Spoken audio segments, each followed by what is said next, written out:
I think it's very important that the awareness about Indigenous people's issues is really raised. I think that's one of the key achievements of the permanent forum. Secondly, that agencies, that states are also aware that they cannot just continue doing the same things that they have been doing in the past in terms of, violating rights of Indigenous peoples and think that they can get away with it because there is now a body which looks into this. But I think the most important thing, it has strengthened the Indigenous peoples movement globally.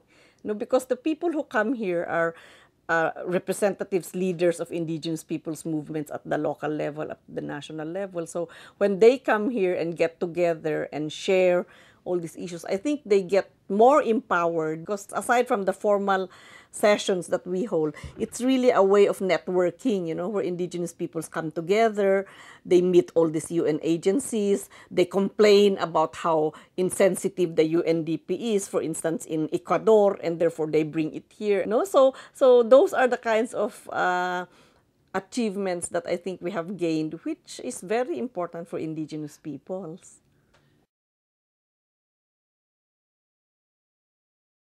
We have really brought together Indigenous peoples and the governments and the UN agencies. So in a way, you are able to create that kind of atmosphere where a dialogue will happen, because at the national level normally they won't have access to these kinds of to high level government people, but when they come here to the permanent forum, you will have the ambassadors who are here, you will have high level people like the heads of, say, the National Commission on Indigenous Peoples are also coming. Normally, in their own countries, they will not have a chance to meet with these people. But because this is the UN Permanent Forum, it like the government feel like they would like also to go there and say, report or say something good about what they are doing. That's an opportunity for Indigenous peoples to talk to them and also to tell to the participants that these things that the government are saying are not really true, because this is what is happening on the ground. So of course that will create a situation where governments are really pressured more to do better. So concretely, for instance, the Indonesian indigenous peoples, for instance, they came here last year and they wanted the UN Permanent Forum to look into their issue related to the expansion of oil palm plantations into their communities, and these are destroying their forest. So the Permanent Forum appointed special rapporteurs, like I was one of the special rapporteurs, to develop a study on the impact of these oil palm plantations on them.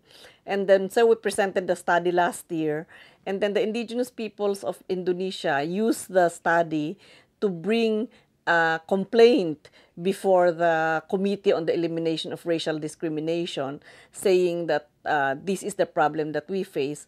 The committee made a decision, and they said that the Indonesian government has to revise their Forest Act, to allow for a respect of the rights of indigenous peoples to the forest, and they should review their Plantation Act, because this is the one that is allowing for the expansion. So now they are using that very strongly to tell the Indonesian government that the permanent forum in the committee has said this. We are wanting that to be implemented. So that is an example of how the permanent forum can be useful for local people. Of course, some governments might not listen to it, but in general, if we keep coming here and saying that this is the issue, this is the thing that the governments have to address, then I think there is some movement there. They might not do everything that we're asking them, but at least they are aware that there is some kind of a watchdog, that is concerned about this issue, and maybe that is an added pressure to them to do better. There is a danger, definitely, but because, all of the recommendations that are presented, we cannot really absorb all of them, But I think if the recommendations are very pointed, they are really addressed to a specific agency or a specific government, and we follow it up because that's what we do. That secretariat follows up with a specific agency saying that this is the recommendation that came up from the report. What are you doing about it? But of course, not all recommendations will be implemented, and that also creates some kind of frustration among indigenous peoples. But I think generally for indigenous peoples, they're also realistic about what a UN body can do, because I mean, not the UN cannot solve all the problems of indigenous peoples. At the end of the day, it's really the strength of the indigenous peoples at the local level which will push